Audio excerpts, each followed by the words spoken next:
안녕하세요. 박지영 변호사입니다. 오늘은 핫 이슈 속의 법률 쟁점 시간인데요. LH공 사건에 대해서 좀 알아보겠습니다. 먼저 내부 정보를 이용해서 부당하게 싼 가격으로 개발될 토지 등을 취득했다고 해서 문제가 된 건데, 해당 토지를 몰수할 수 있는지, 시세 차익이 크다면 해당 이익을 환수시킬 수 있는지가 가장 중요 쟁점입니다. 현행법에 따르면 부패방지법, 공공주택특별법, LH법 등이 문제가 되는데요. 이 세 가지 법 모두 형사처벌 조항은 있지만 몰수와 추징 조항이 있는 것은 부패방지법밖에 없습니다. 해당 법을 좀 살펴보면 업무 관련성하고 업무상 비밀을 이용했어야 되는 요건들이 있는데요. 관련 판례 2개를 한번 소개해 보겠습니다. 한 공무원이 도로가 개발된다는 정보를 갖고 도로 인근의 토지를 사서 2년 뒤에 6배의 시세 차익을 얻습니다. 이 부분에 대해 공무원은 나는 해당 직무에 있지 않았다, 즉 직무 관련성이 없다라고 항변을 했습니다. 그러나 법원은 개발하는 부서에 없다 하더라도 유관 회의에서 해당 정보를 얻었다면 업무 관련성이 있다라고 봅니다. 막연한 계획을 넘어서서 다소 구체화된, 즉 도로가 어느 지역에 어떤 방향으로 나는지 정도까지 계획이 나와 있었고, 이런 정보를 유관 부서로서 얻을 수 있는 위치에 있었다면 직무 관련성이 있다라고 봅니다.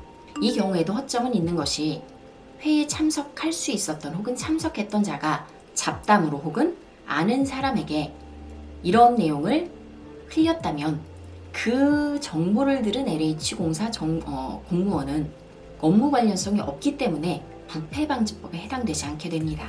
즉, 자본시장법처럼 1차 정보 수령자 이외에 2차 정보 수령자도 규율을 해야 되는데 이 부분에 대한 법은 전혀 없습니다. 다음으로 업무상 비밀 문제인데요. 손혜원 씨 판례가 대표적이죠. 목포의 게스트하우스를 조카의 이름으로 토지를 취득하게 해주었으나 알고 보니 개발이 되는 땅이었죠.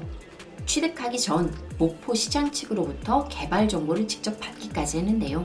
손혜원 씨는 내가 정보를 받기 일주일 전에 이미 주민 공청회를 열었고 해당 PPT 자료에 그 내용이 들어있었기 때문에 비밀이 아니다라고 얘기를 합니다. 그러나 법원은 뭐라고 했느냐, 국토부가 공식적으로 발표를 하기 전이면 비밀이다라는 취지로 얘기를 합니다. 따라서 비밀의 범주를 굉장히 넓게 보고 있고요. 내부 문서상 비밀이라고 확정적으로 무언가가 지시되지 않았더라도 충분히 비밀이 될 수 있습니다. 다만 이 부분에 대해서도 이 비밀 정보를 내 직계존비속이나 배우자가 아닌 먼 친인척 혹은 지인을 이용해서 취득을 한 경우에는 금융거래 정보 등을 이용해서 차명계좌를 밝히기가 쉽지는 않을 것입니다. 물론 계약 당시를 즈음한 전화 기록이라든가 이런 것들을 통해 알 수는 있지만 내부 고발자가 있지 않는 한 이런 부분을 알기가 쉽지 않을 것 같습니다. 이런 연유로 인해서 부패방지법 이외에 새로이 입법을 하겠다라는 논의가 있는데요. 이 부분은 소급적으로 적용을 할 수 있는지 부분에 대해 논란이 있습니다. 몰수하고 이익환수를 나눠볼 수 있는데요. 몰수는 징역, 벌금과 같은 형벌입니다. 따라서 내부 정보를 이용해서 토지를 취득하는 행위가 완료된 이상 지금 와서 추가로 몰수를 하겠다라고 입법을 한들 소급 적용하기가 쉽지 않습니다.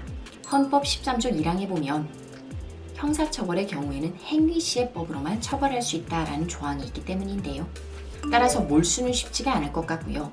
이익환수는 다소 별개입니다. 헌법 13조 2항에 소급하여 재산권을 침해할 수 없다라고 되어 있지만 이 부분은 진정소급입법을 의미하는 것이고 부진정소급입법은 의미하는 것이 아닙니다. 어떤 차이가 있느냐?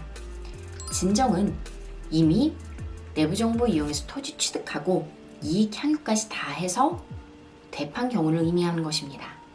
그런 사람까지 소급해서 전부 다 문제를 삼지는 못하는 것이고, 부진정입법, 즉 현재 해당 토지를 취득해서 가지고 있는 사람, 이 사람들에게만큼은 해당 시세 차익만큼 이익 환수가 가능합니다.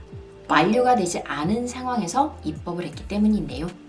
따라서 차명계좌의 추적 여부, 제2차 정보 수령자에 대한 처벌 여부, 재산권에 대한 이익 환수 여부 등에 대한 것들을 모두 고려해서 특별법을 제정하는 것도 나쁘지 않을 것 같습니다.